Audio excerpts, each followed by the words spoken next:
So today with us on Stool Talk, we have a very special guest with us, the legendary Tom Cole, the voice of a lot of Northwest Ohio, a lot of Ohio sports games, commentary, sports update, news. You hear his voice, you know you need to run to the TV and hear what's the latest highlights, who did well, what's the different scores. You've been great covering all the sports from when I played a little bit before until now. So we want to introduce the legend, Mr. Tom Cole. How you doing today? D, it's great to be with you. Congratulations on your show podcast, and it's an honor to be with you. I like that jersey, number one, you're wearing. Yeah, That's yeah, the Bills are the real deal, and yeah. they've got a Bills great Mafia. quarterback, and they got a great team. But an honor to be on with you, and we'll have some fun. Yeah. Well, first, before we get started, how do you think they're gonna fare on Monday night against the Jets? It's gonna be a tough Yeah, test. that's gonna be really interesting. It's in Buffalo, right? I thought it was in Buffalo. Is it in Buffalo or Oh, it's in New York. it's in New York? Oh, of course, they're so close. I think Buffalo's a great team. I think the Jets have been overhyped. I mean, Rodgers is certainly, a tremendous quarterback, Yeah. but I think he's past the point of carrying a team for a whole season on his back. He's pushing the down in, he tailed off a little bit last year. You don't beat Father Time at the quarterback position. I mean, you can say, well, Tom Brady, but Brady was a different deal. He always played on really great teams. He had a good offense, a good defense, great coaches. So his situation was a little bit different. But Rodgers, he's good. Is he great anymore? I mean, is he really great? Is Yeah. he, is he Allen? Is he Burrow? Is he the guy Superman in Kansas City? No, I don't think he is. I think he's a level below that. He Yeah. puts up great numbers. He's a Hall of Famer for sure. But I don't know that he can carry a team on his back anymore. Yeah. So how did it all begin with you in sports, your journey? What was the first sports that you was around involved with that you played growing up?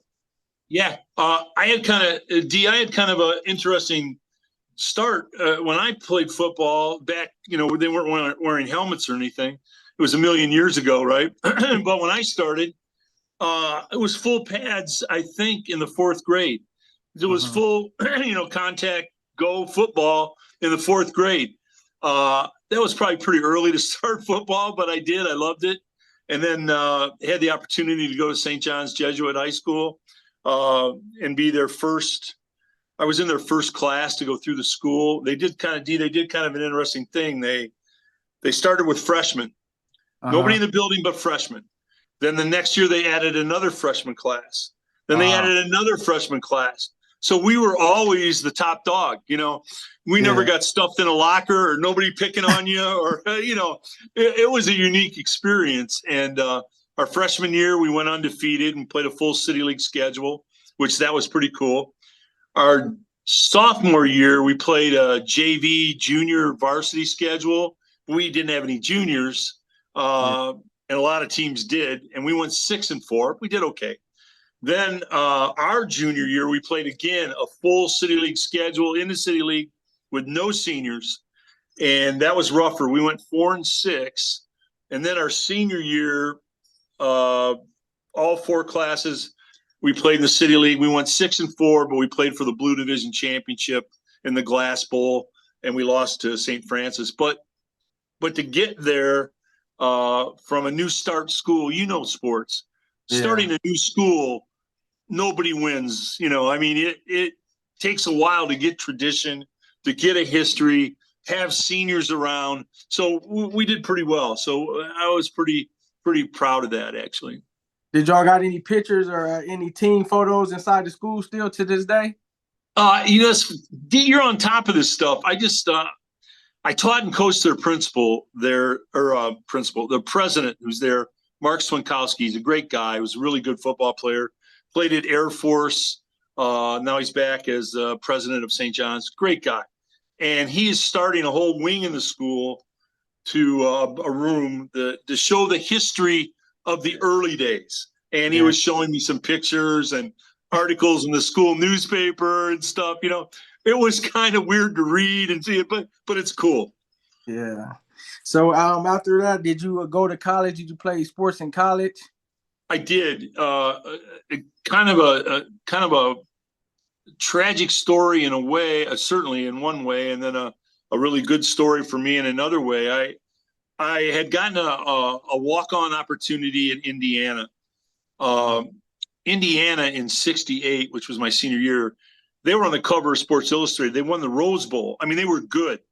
They were terrific. Their head coach is a guy named John Pont, a legendary guy, and he had given me a walk-on type opportunity, but I didn't think that I would play much there. I looked at what they had, and I said, I could make the team and all that, but I wanted to play. And so then I visited a number of other schools. I had an opportunity at the University of Toledo, but Chuck Ely was there. That's no one's playing a quarterback Yeah. there. So Marshall, a couple other schools offered me things, but Marshall offered me a scholarship, and they had a really good junior quarterback. His name was Ted Schubert. It's really good, and but they wanted a young guy to come in and back him up, and then when he left, then you would take the job. So that was kind of my plan, and I went down to Marshall for 4 weekends or 5 weekends, and recruiting was different then. I mean, you could throw the ball, you could work out for them, you could do all kinds of stuff. I mean, it was kind of a different than it is today with all the rules and so forth.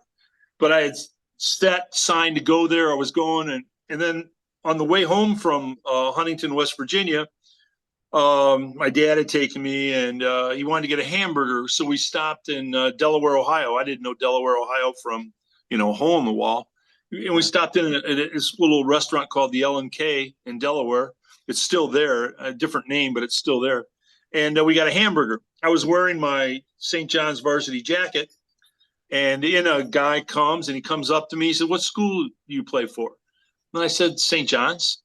And he, "What's your name?" And we go through the whole thing. He says, "Well, I've been sending you letters to St. John's, and you never responded to anything." Well, our head coach didn't believe that was his job to follow up on letters. He just figured once he had you, you were on your own after that. So I said, Yeah. "I'm sorry, I never got him." And so he talked to me about Ohio Wesleyan University. I wanted to play two sports. I wanted to play football and basketball. I also like basketball a lot.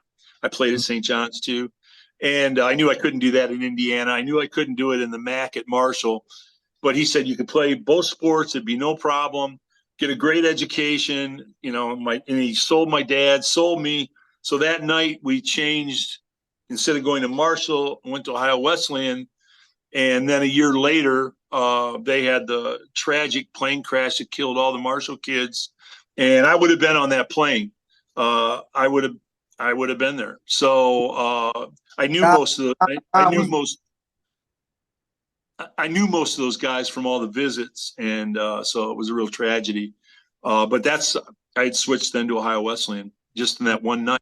So yeah, yeah, God definitely had his hands on you and prepared and saved your life, for you could be a blessing to others and pour into a lot of people. He had a plan for your life. I believe that. thanks, D. I it's funny you say that. You and I are on the same page. I believe we all have a path, and you can make adjustments in your path by things that you do, but we're on a path. I mean, I do honestly believe that, and I guess that was my path. So, So when did media come about? When did you was it something you just did? Did you get offered a job, or how yeah. did it fall? Well, first of all, you ask great questions. Number one. Two, you have a great broadcast voice. You have that deep tone to the voice. That's a great broadcast voice.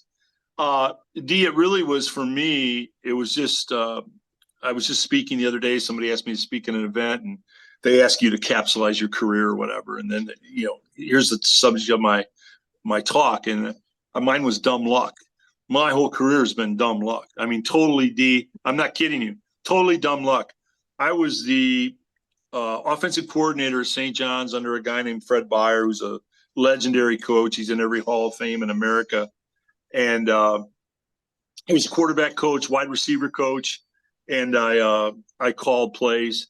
And so Buckeye Cable pre BCSN, right? There's There's no BCSN. Buckeye Cable came up with the idea. Let's do one game a week, just one. And we'll broadcast it, and that'll be it. It's the Buckeye Cable Game of the Week. So they went to my head coach, Fred Beyer, and they said, "Do you want to do it?" He didn't like media at all. He didn't like to do interviews. He wanted no part of it. But he told them, he said, "You know what? I got a guy. He might not be terrible."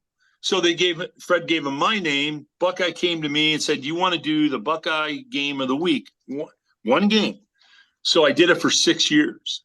And then Alan Block came up with the idea of BCSN, which is incredible. They're coming up on a 20-year anniversary in January. I did their first show January 4th, 2004 at Owens Community College.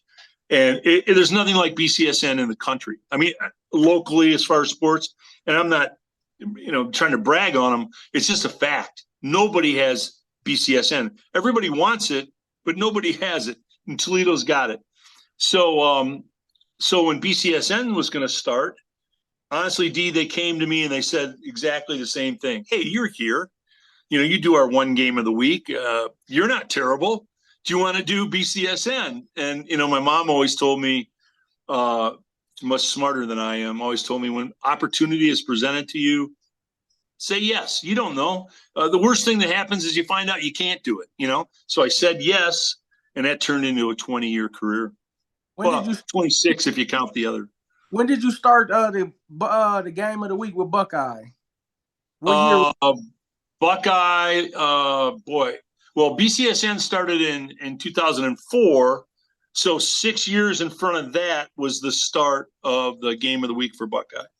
My math, I've still got open transcripts, D. I don't know if I can do the math on that, but it was around the reason why I'm asking, because I remember we used to have a lot of the games of the week, the Scott versus St. Francis, the Scott versus Libby. So we used to have a couple of them, and I think the city championship 1998, I think it was the Star Spartans versus the Libby Cowboys. That was at UT on there with Dante May, Patterson, all of them. Yeah, wow. There you go.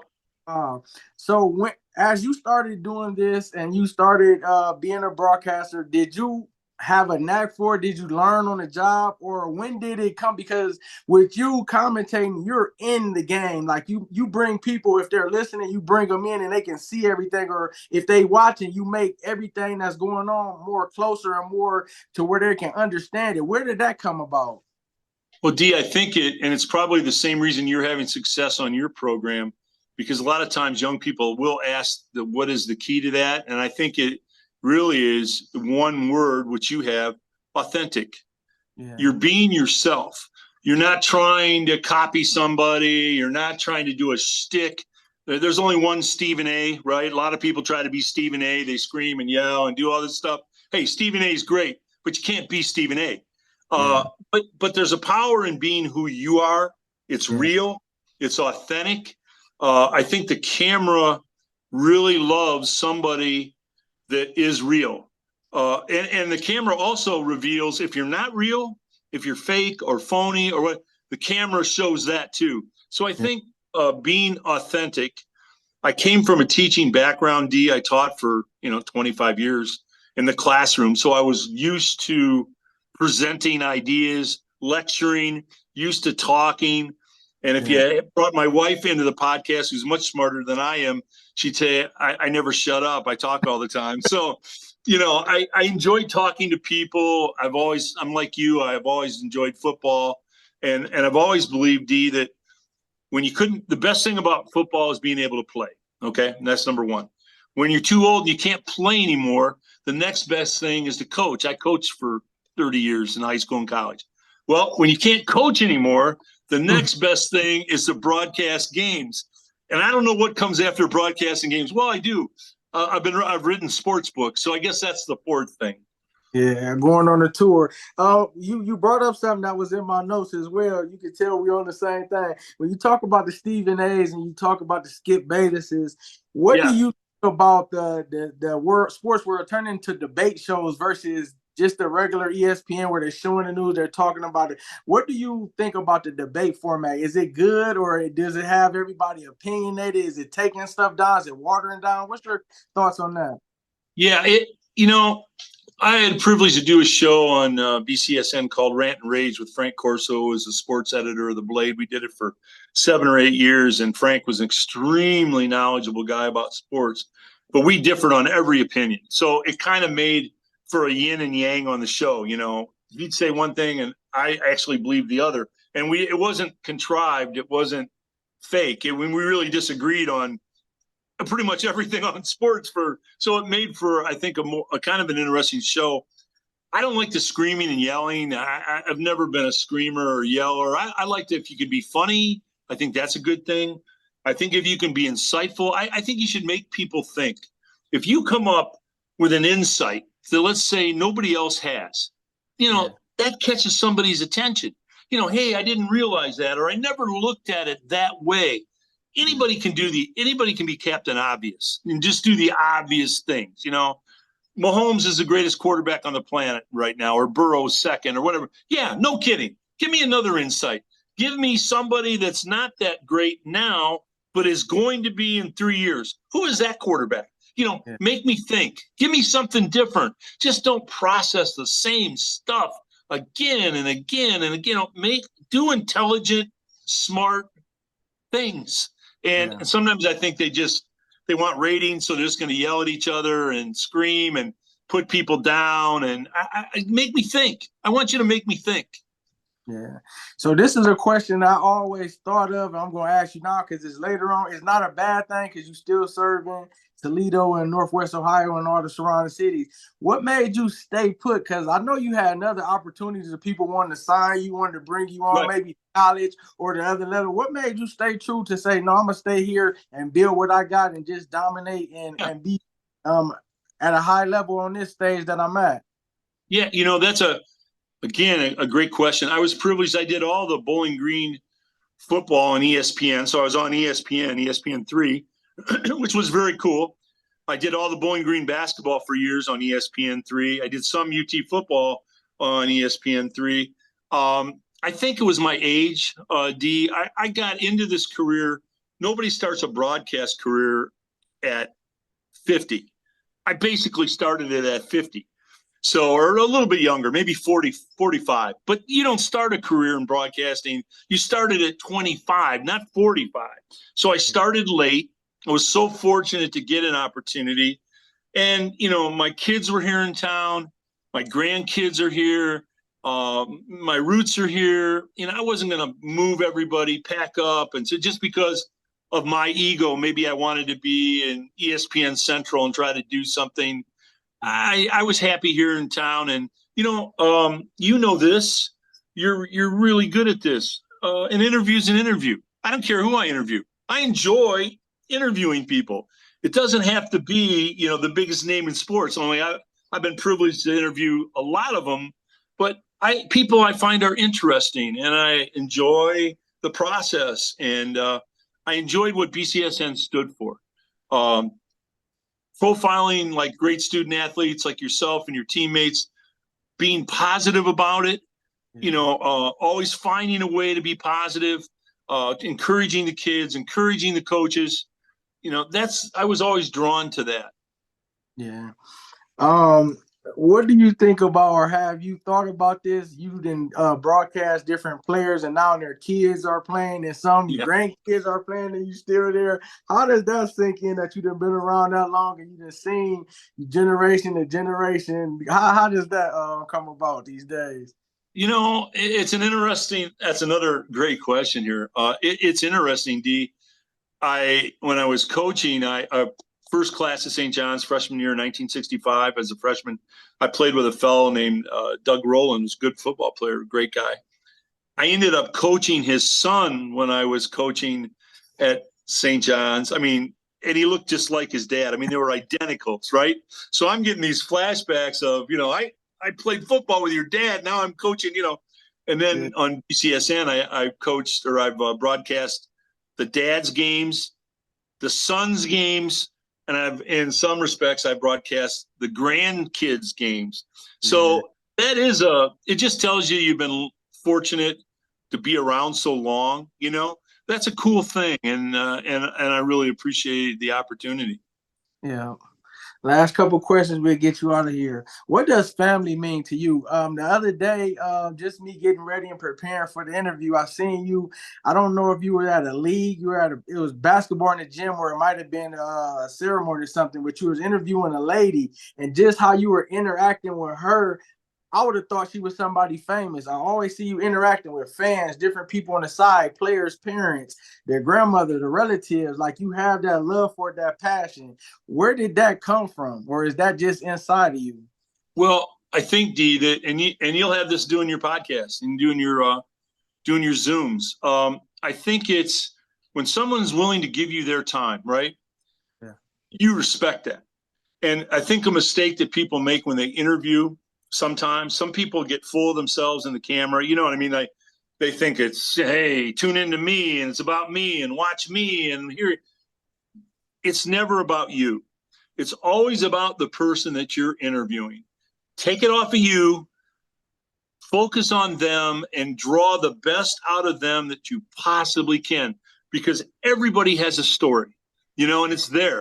And if you care to find it, you want to portray them in the best possible light that you can. That's your responsibility. Make them look as good as they can possibly be. They're doing you a favor by giving you an interview, and gosh darn it, make them look good. So that's the whole concept.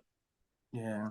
Okay, last thing. What advice would you have to a young student that's pursuing broadcasting, journalism, or want to go into being a sports broadcaster or a radio broadcaster personality? What advice would you have if they didn't know where to start and they needed direction? There's never been a better time to get into this industry. And by that, I say you don't need, you have your own production studio with your phone. Just your simple iPhone, whatever you have, it uses a phone, a Droid, whatever you use. If you want to get into a sportscasting business, set yourself up. Say you're a young kid, say you're 19 or 18 or whatever. I would come up with a name of a sports show. It would be my sports show. I would release content every week, like 5 minutes. I would do a scripted outline of what I'm going to talk about, just like you have your outline of your questions. You have your order of how you're going. You knew what you were going to ask. That's preparation. That's being prepared for an interview. And I would put content on YouTube and Facebook every week, come up with a catchy name for the show, organize my content, make it quick, make it sharp, make it insightful. And the more you talk to the camera in the phone, I had a movie director tell me one time, who was a pretty famous guy that I interviewed, and he told me that the camera in a phone is as good as any $175,000 camera that he uses on a movie site. Wow. So set yourself up, get the right lighting, get a decent background, stabilize your phone so it's not moving all over the place, and do content. Do your own, talk into the phone, talk into the camera. That's how you develop a skill and a talent. It's repetitions. You get comfortable. You talk to the camera. It sounds corny, but you talk to the camera really like it's a person, and you treat it that way.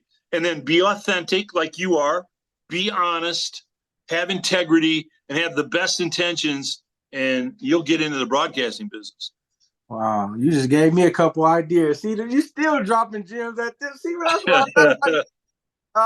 that's why you the legend.